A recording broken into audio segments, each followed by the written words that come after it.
Hey guys, how's it going? It's Jay from Sony Alpha Lab, and what I got here is the Sony a7 III. And in this video, I'm going to go over like a crash course beginner's guide on how to use this camera and, you know, just the basic how to get it going. You know what I mean? You take it out of the box and you're not sure what to do. You never had a camera like this before, and it could be very overwhelming. I mean, there's a lot of buttons, a lot of options, a lot of dials. And you might just want to go out there and take some pictures, but you have no clue on where to even start. You know what I'm saying? That's what this video is for. It's going to be very basic, very fundamental. When you take it out of the box, this is what it looks like. It has this lens cap cover here. It's actually not a lens cap, it's like a body cap, and the camera sensor is behind that. Now this camera is a full frame camera, so it has a full frame sensor. And you can see here, there's a little notch on this lid, and that tells you where to line it up when you put it on. And you'll also notice right here there's a white dot. It's kind of hard to see because of the chrome there. That's a better angle. See that white dot? That's what you have to line up that notch to put this cap on. And if you want to mount a lens, I have a lens right here. This is a Zeiss Batis lens.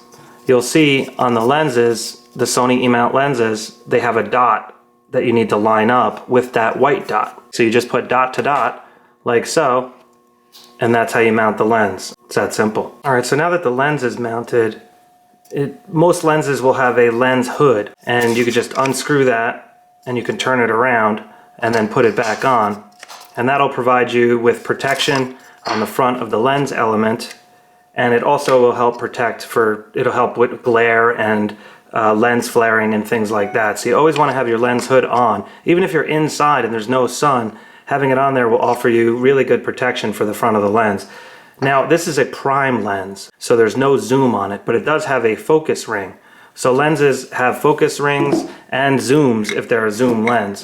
For example, here's another lens. This is actually a Canon lens I could mount on here if I want using the Metabones adapter. But notice this lens has a zoom, and you can see it zooming right there. So if you got the kit lens, which is the 28 to 70 millimeter, for example, you would be able to zoom it, and then you would also be able to manually focus it if you wanted to. But this lens here is a prime lens. That's the difference. A prime lens is a fixed focal length. So this is an 85 millimeter f1.8 prime lens. I'm just going to leave the lens hood off for now, just so it's a little bit easier to handle the camera while I'm showing you this stuff. So I'm just going to go over the camera body quick so you can see just the basic. This is the mode dial.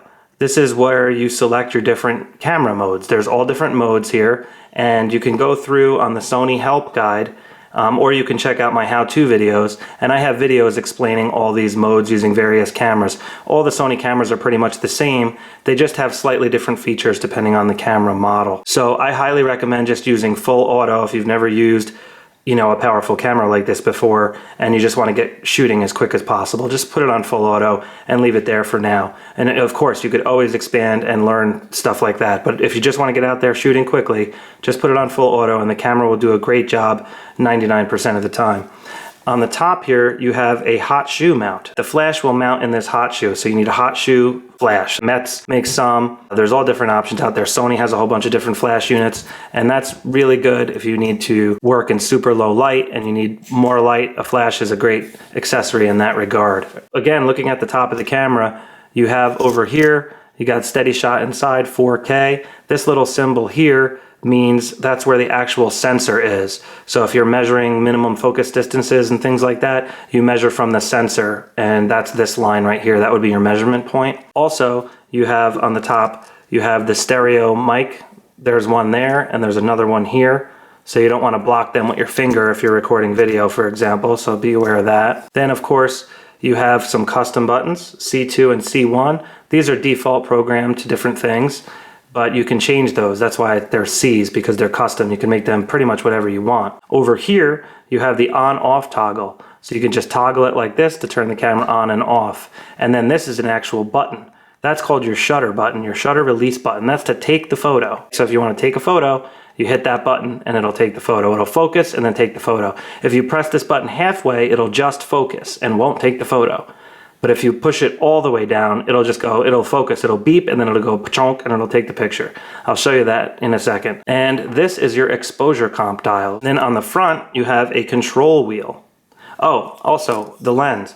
this button right here in there, you have to press that. I'm trying to get an angle so you can see it. You have to press this in order to take the lens off. The lens locks on, so it's locked on. You can't take it off right now. So you have to press this button to release the lens lock, and then you could take the lens off. Forgot to show you that, sorry.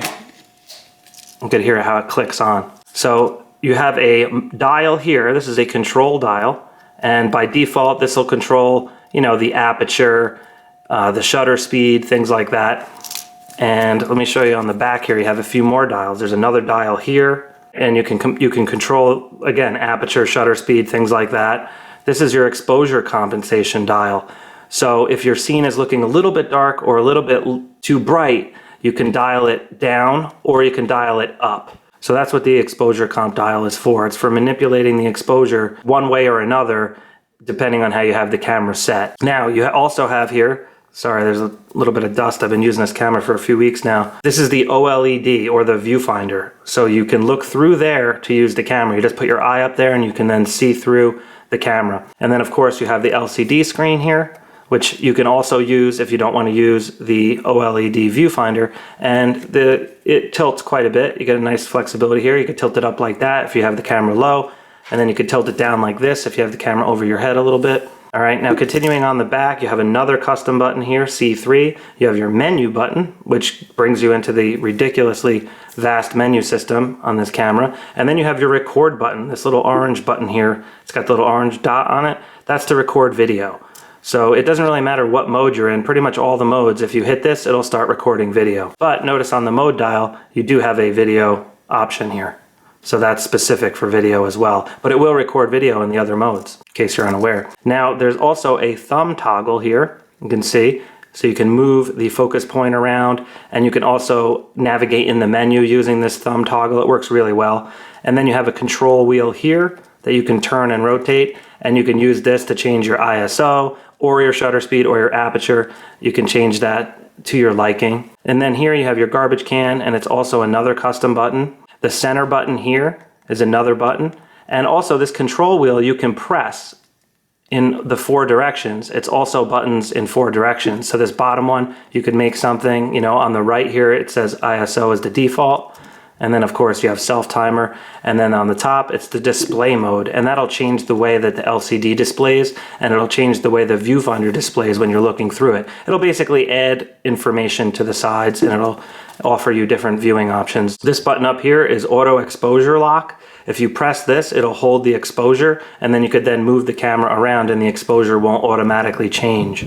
That's what that button does. And then you have an AF on button here. Oh, and we have a function button here that'll bring you into the function menu. All right, so moving on to the side, I just wanted to show you some more stuff here. If you open up this door, you have an HDMI port. This is where you would hook up a micro HDMI cable, and you could then output to a TV or whatever if you want to watch your videos on a television. And you also have a headphone jack here. So this is great for monitoring your audio. That's what that is. And then down here, you have a USB-C plug, which is the latest USB format, basically. It's just faster and better, and it's bi-directional, so you don't have to put the cable in a direction. But what comes with the camera is this cable. This is a regular USB cable, so it goes to like micro USB, and that actually plugs in right here. And you can see it is directional, so this would plug in here like so. And it's a little bit hard to get in because of this, when the camera's new, this lid thing is kind of a little bit in the way. So it's a little bit awkward to get in, but you basically just get that in there like that, and then this side plugs into this, which is your charger. So you just plug that in there, and then you can plug this in the wall and charge the battery. And I will show you how to put the battery in a second. And this is where you put the neck strap. It goes through here, and there's one on the other side. And then there's another door here with even more stuff. So that's the microphone jack. If you're recording audio, you can have a hot shoe mounted microphone if you want, or many other solutions are out there, but that's the mic jack. Very nice feature. All right, so moving on to this side. What we got here, there's a little lever right there. See that, a little slide lever? If you slide that down, this door pops open, and you have dual card slots. So slot 1 is the faster slot. There are different types of slots, and there's more information on that. I don't want to get too technical with you. But basically that's where your memory card goes. And I always use slot 1 in general. But because there's 2 there, you can have one as the primary and one as the backup. So if you're a wedding shooter or something like that, you could use this one for your RAW photos, and then you can have JPEG files go to this one as a backup, for example. It's a really good feature, especially if you lose a memory card or it fails for some reason. This is a great feature to have 2 like that. Now it goes in this way. It doesn't go in this way. And you can see here there's a little symbol there to show you. So I'm just going to put that in there like that. And that's it. Memory card's in and the door automatically shuts. Nice feature. It automatically locks when you close it. Now on the bottom, we have the tripod mount here. So basically you just would put a tripod plate, you would screw it on there, and then it would lock, you know, it would support the camera if you wanted to put it on a tripod or something. That's how that works. Not really much to that. Now this is where the battery goes. And the A7 III has a new battery. It takes the Z series battery, and you can see on the door there it'll give you like an indication of which way it goes. But if you look down, you can see there's little plugs at the bottom, and that's where it's going to marry up to this part on the battery. So here's the battery right here, and you basically will just put that in like so. It's got an arrow to tell you which way to go. It goes this way, so you just put that in, and it's keyed also. You know, it's notched. It's got like a T shape to it, sort of. So you can't put it in the wrong way. You just put it in like that, and it locks in place. And then when you shut the door, it doesn't automatically lock, so you have to slide this thing over, which kind of sucks. It should automatically lock in my opinion, but it doesn't. But anyway, you do that, and now it's in there and locked. And now you're ready to go. I mean, you do have to charge the battery when you first get the camera, so you're going to need to plug this in to that spot I showed you over here, and then hook it up with the plug, charge the battery. Once the battery is charged, you can then turn the camera on for the first time. All right. So I'm in full auto mode, and the lab scene is too close for me to focus on right now, but I can focus on the background. And you can see if I'm just pressing the shutter halfway now, and it's focusing. But if I hold it down, it's taking rapid fire shots. So it's just firing away.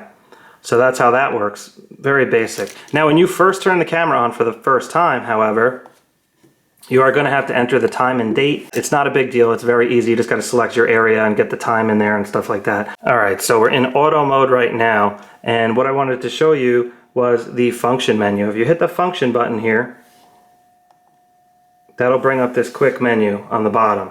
And because it's full auto mode, you have very limited options. But let me show you what you got. Right, that stands for autofocus single. Let me just adjust my exposure here. Yeah, I just want to make it so the screen looks a little bit better. So if you click that, you can just use your navigation toggle here, or you can use the pad here, either or, to navigate around. You can click that, and now you're in your drive mode settings. So right now it's set to continuous shooting mode. And you can change that. See how there's little arrows, the left and right arrows? So when you see those arrows, that means there's more options. So you got hot, medium, low, high, plus, that's maximum speed, and then just high speed. So I'm just going to put that back to medium, and then I'm going to go to single shooting. But I wanted to also show you have self timer here, and again, notice the arrows. You can change the self timer. 10 seconds, 5 seconds, 2 seconds. And there's more stuff down here. You got self timer continuous, it'll take 10 seconds, it'll take 3 images, and then you have all these bracket settings. These are more advanced settings, so I'm not going to go over them in this video, but again, you can find I have many videos on this that goes into more detail on that type of stuff. Let me just go back to the function menu and show you the focus mode. So here is focus mode, AFS. So you have a couple different options here. This is single shot AF. This is good for doing still moving subjects, landscapes and things like that, stuff that's not moving really. If your portrait subject is moving, this might not be the best option, like if somebody's but if somebody's sitting still and you're taking a portrait, that would be good. If you have moving subjects, you're going to want to use AFC for continuous autofocus. Now AFA is automatic, so it should sense if stuff is moving in your scene and automatically switch between AFC and AFS. And it does work quite well. I tend to use AFA a lot. And then down here you have DMF, and then you have MF. So DMF, I think, stands for direct manual focus, and it just gives you a little bit more control if you basically want to focus and then fine tune it. Similar to manual focus, but you're kind of using autofocus to get it there faster. And manual focus is if you just want to turn the focus ring like so, which is great sometimes for like macro or flowers where the camera is just not focusing on what you want. You can switch it to manual focus and then go there. So I'm just going to leave it on AFA for now. That's a good feature. I would recommend using that. And the focus area we can't change because we're in full auto mode, but it is set to wide. That's what this means on the left here looking at the screen. And you can also see some other options. Now remember how I told you if you hit the display button you can change the way the screen looks. So this display button again is this top button. So let me just show you how when you hit it, it changes. See that? So you might wonder like, why did everything go away? I don't see anything. It's because you accidentally hit the display button. So just hit that again and it'll bring up the histogram. You press it again, it'll bring up the leveler. So that'll tell you if the camera's level or not. Check that out. Isn't that cool? It's a great feature. And it also has touch to focus. It's turned off by default though. I gotta show you where to turn that on. I just did a video on touch to focus though. Check that out on my channel and it'll explain the touch to focus. But default it is off. So it's not gonna come up like it just did where you saw me do that if you haven't turned it on yet, just so you know. I'm gonna hit the display button again. And this is a great option. It shows you everything that's going on the camera. It'll tell you what mode you're in. You're in its intelligent auto right now, it says. And it'll give you the histogram, it'll give you the leveler, it'll tell you what your aperture is set to, it'll tell you your quality, RAW versus JPEG, and so forth. But I tend to use this one the most. I like this mode because it gives you most of the information, but not too much, so you can still see the screen and stuff. Let me show you another mode quick. P mode. P mode is pretty much full auto, except it gives you more options. You can change more options when in P mode as opposed to auto mode. Let me show you what I mean. You can see there's a lot more stuff on the screen already. Like if I put it back to full auto, see how all that stuff goes away? So when I put it in this mode, now that means I can basically change all this stuff. So let me go back into the function menu and now show you how many more options there are. So now you can change your focus area. So if you select that, on the left here you have all different focus areas. You have wide, which will basically just use the whole sensor and the camera will decide automatically what to focus on. And it's very smart. It pretty much always picks the right thing for the most part. But if it doesn't, not a big deal. You can also set the zone focus. And you can change the way that that works. You could see, whoops, let me go back to function, back to that, back to zone. If you use the toggle, the thumb toggle, you can move it around, see? So if your subject is on one quadrant of the screen, for example, zone focus is pretty good. It narrows the focus down a little bit for you. And I use that feature quite a bit. This one here is center focus. So it'll just be in the center of the screen. See that?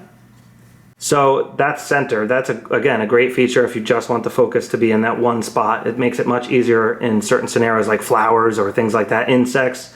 Works very good for stuff like that, or you want to focus on just somebody's eye or whatever. And of course the camera has IAF as well. I have another video on IAF that will show you how to use that feature in more detail. So let me go back in here. Now you have exposure comp. That right there is the same as this dial on the top. Then you have ISO settings. If you go into ISO, that's the camera sensor sensitivity. Auto is a great place to start, but if you want to lock it down to a specific ISO, you can go in here and you can do that. So you can leave it at ISO 100, for example, or whatever. And now auto, notice how there's an arrow there. If you go to the right, you can set it up so you can have your minimum and maximum ISOs. So you can raise this maximum up if you want, all the way up to, let's see how high it goes, 80,000, 102, 128, 160, 204. 204,800 is as high as it goes. So obviously that's going to be a little bit noisy, for sure. So usually somewhere around here would be good. I'd probably leave it right here for now. And that's pretty good. So let me go back into the function menu. Now here you got metering mode. Metering mode basically controls how the camera exposes a scene. And multi-metering mode is pretty much what's used when you're in full auto mode by default. And it'll just average the entire frame and it'll try to come up with the best case exposure for you. But if you're shooting something that's really bright, you might want to change your metering mode. Or if something in the scene is really bright, like if there's a light bulb in the scene but you don't want the camera to expose for that, you can change your metering mode to something like center or even spot.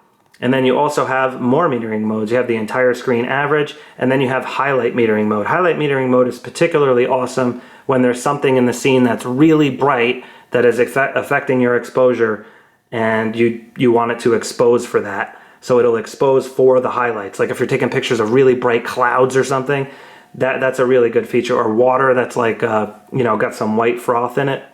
But that's what the metering modes are. And in general, the multi-metering mode is a good choice.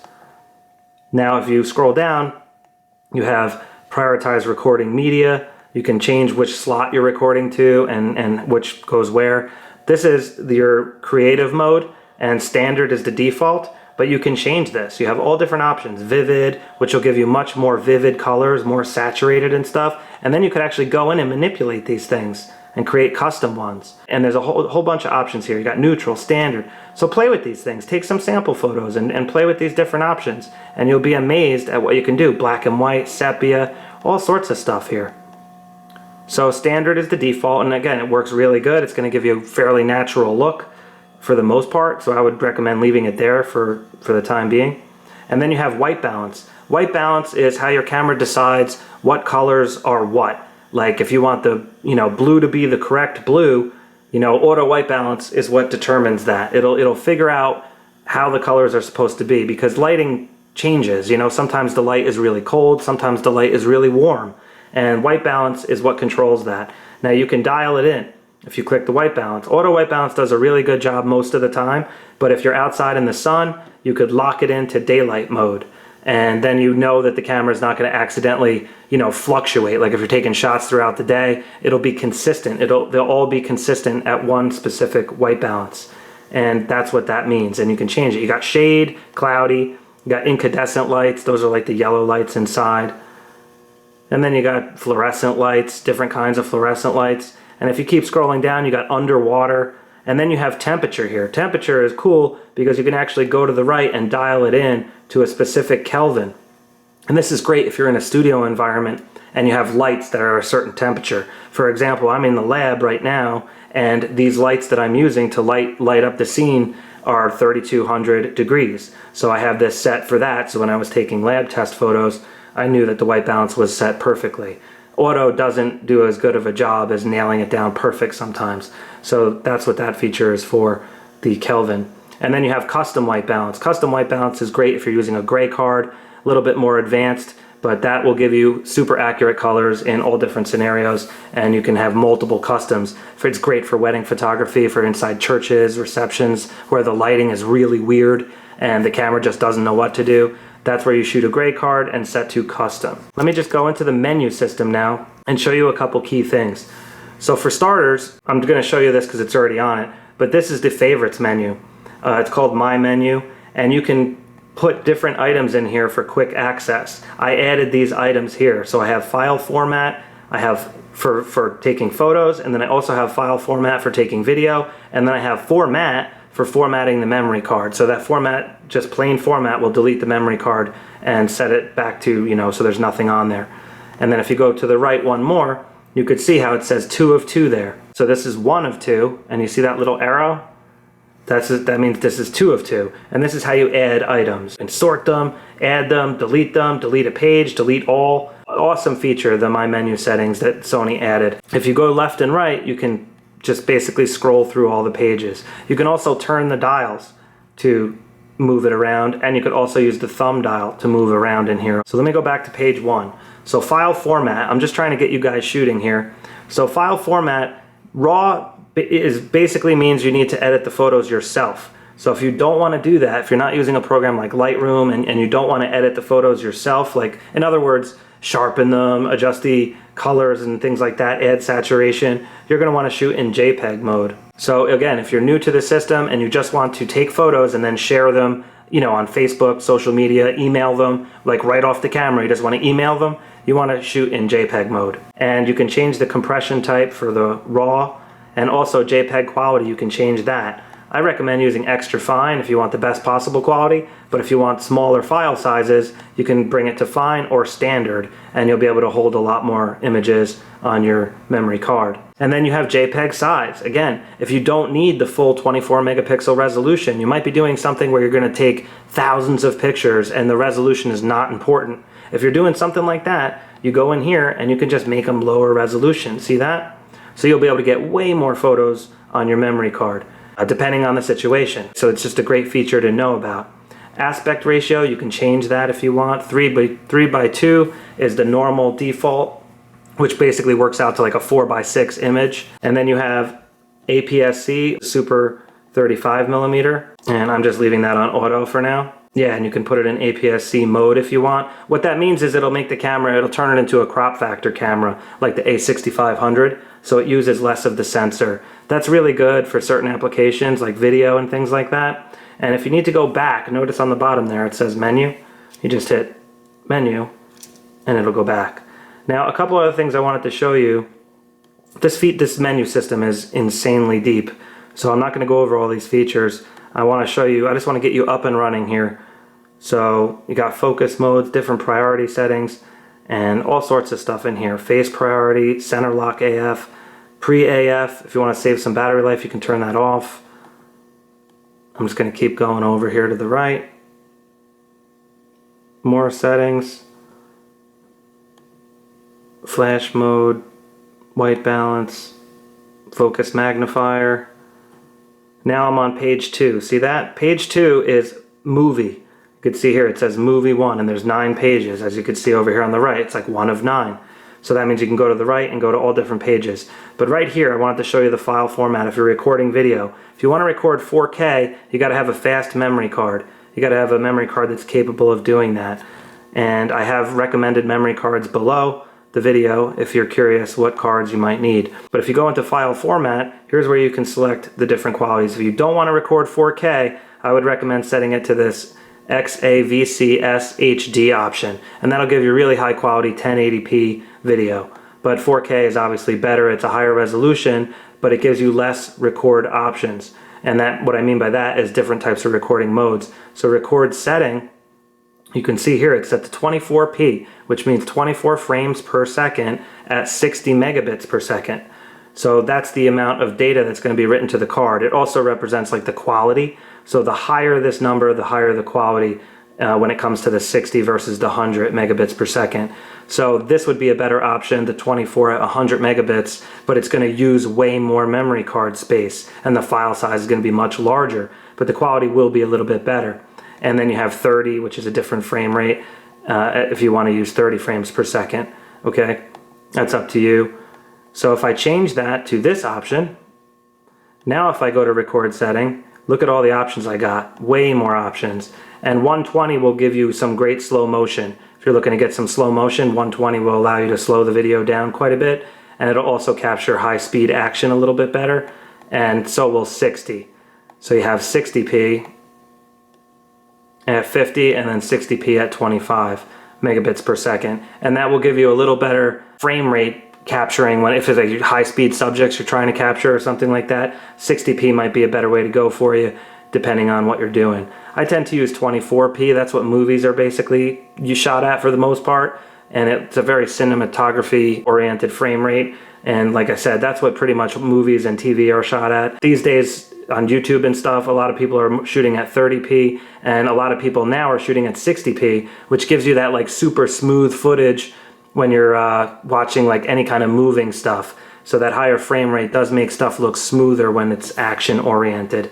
And it also allows you to slow the footage down a little bit. If you're going to broadcast at 30p, you can slow the footage down, you know, one time. So you can see there, I would have it set, if I was using this, I would recommend 24 at 50 and HD like that. If I was shooting 4K, I would set it to 24p at 100 megabits. But again, you want to save memory card space, you can go to 60, get a little bit less quality, but at the end of the day, they both look great. Now let me just show you where to turn on the touch focus, and I'm just going to show you this menu system as I go. All sorts of AF, autofocus tracking features and drive speed features while you're recording video. That's what that stuff is.